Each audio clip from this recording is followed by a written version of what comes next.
All right, so here we have the 20-inch California trimmer catalyst, and we're gonna be doing a quick setup and first start of this. It's pretty self-explanatory. The first step I actually already did in the unboxing, which was to attach the handle here, and that was just very easy. You just use the included 13 millimeter ratcheting wrench that they give you. You just tighten that on there and then flip these two down. I'm going to include that clip right now. All right, so assembling the California trimmer catalyst should be pretty straightforward. I quickly grazed over the instruction manual to make sure everything looked straightforward, as it basically is.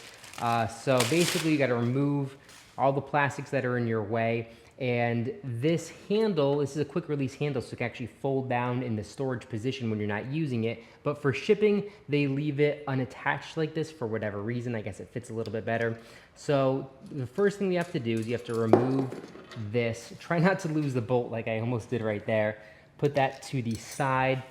Go ahead and do the other side. And then keep in mind, I guess, the smaller washer is actually going to be towards the inside. So smaller washer here, and then the larger washer is going to be on that little plastic handle there. Then it looks like we have this little foam protector on both the left and the right hand side. And this part's going to be a little bit tricky.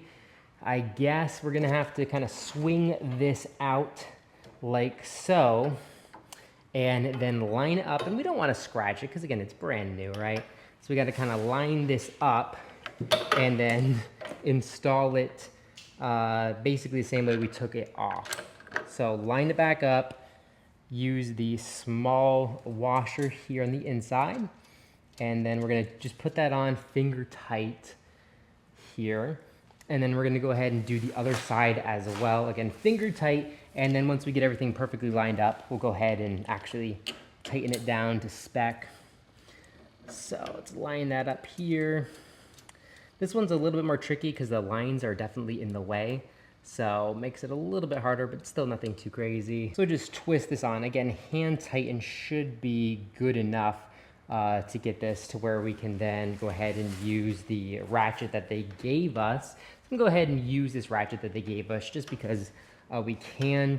So I'm gonna put this in the unlocked position here, and then I'm going to tighten it up just a little bit. I'm going to try to get this to a place where if I put it into the closed position, it's going to lock down. Right now it's a little bit loose still, so I'm going to give it a couple more ratchets on this side. And that feels pretty good. Maybe just a little bit more here, because you do want a pretty solid lock. You don't want that to be, you know, loose. So let's go ahead and do the other side here.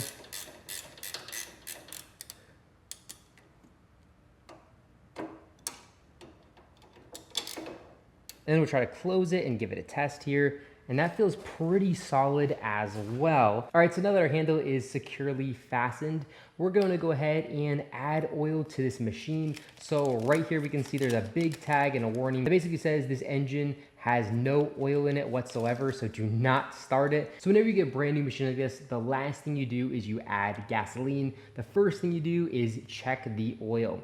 So I'm gonna go ahead and I guess bring this camera a little bit closer to show you guys where the oil fill cap is. All right, so right here is our oil cap, and it's gonna be a little bit hard to get to because we have this cover right here, but we can easily twist it off.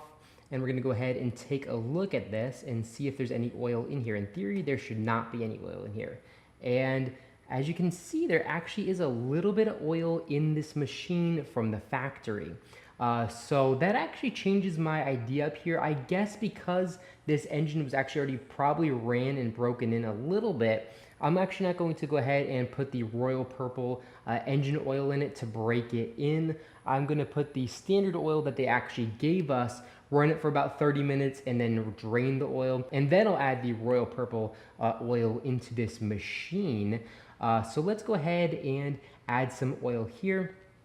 Put the dipstick in an area that's not going to get contaminated with sawdust or sand or anything like that. on top of the engine should work for now. All right, so the next thing that we're gonna need here, of course, is a funnel and then our actual oil that we're going to be adding to this machine. The owner's manual said to fill it up with 19 ounces of oil, and they've supplied us with 1 quart of oil. 1 quart of oil is 32 ounces, so 32 minus 19 should leave us with only 13 ounces. So we're going to pour about this much in here, right to around the 13 line. I'm actually going to put a little bit less in first to make sure that we don't overfill it. And I'm actually going to go really slow because, like I said, there's actually a decent amount of oil on that dipstick right from the factory. All right, so before we do anything, we got to make this level. So right from the factory, it's definitely not going to be level. So what we have to do is we actually have to change the height of cut to make it level. That's the easiest way to do this. So all we're going to do is we're going to move this knob and spin this counterclockwise, just like this. And we're going to do this until it actually gets level. So I'm twisting as I'm showing you the level here, and a couple spins later, and we are basically perfectly level here, and that's the height of cut indicator right there. It's a little hard to tell, but that black little knob is our height of cut indicator, and that's where I'm at to make this machine perfectly level here, if my camera will focus. And now let's go ahead and add that oil in. All right, so kind of weird here, but my unit actually only ended up taking about 12 ounces, even though the user manual said it takes 19. And that's because I think there's actually a lot of oil there left from the factory. So I'm really not too sure what to think about that. But let's go ahead and check the level anyways. And here's a quick little chart that Honda has provided us that shows us how this works. So the lower limit's gonna be there at the bottom, and the higher limit's gonna be right there. And to get the correct reading, we're not going to insert this all the way.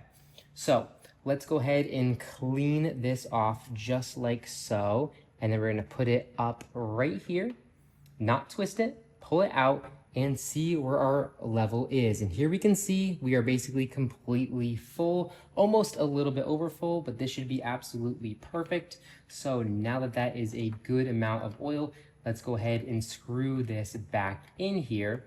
All right, so let's go ahead and fill this up with ethanol-free gasoline. Obviously, you could get away with using 87 octane early in the season, but that stuff is just absolutely junk for carbureted engines. I don't use it. I just spend the extra $1 more per gallon and use ethanol-free all year round. That's really the way to do it. But if you do want to cheap out, use 87 for most of the season. In the last, couple weeks, maybe the last month of the season, you can go ahead and use ethanol-free gas. But I use it all the time.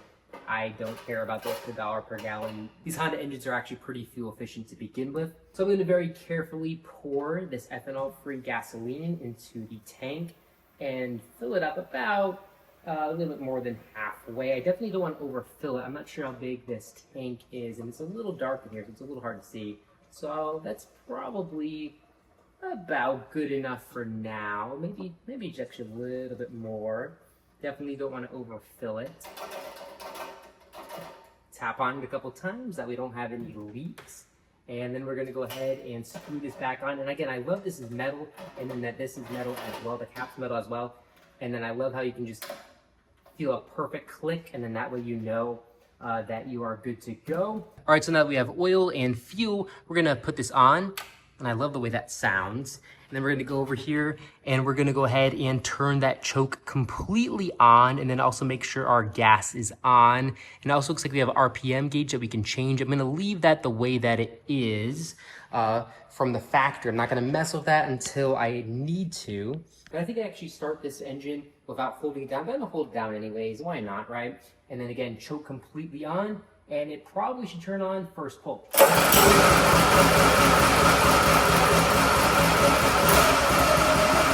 ahead and take the choke off.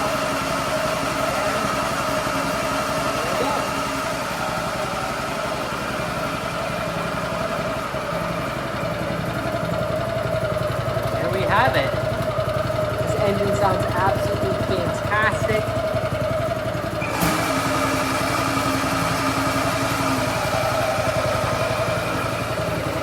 Just a really, really nice machine.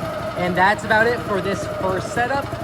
And I hope you guys enjoyed the video. I'm definitely gonna make some more content on the California trimmer catalyst here in the next couple of days, so make sure to stay tuned to the YouTube channel for that.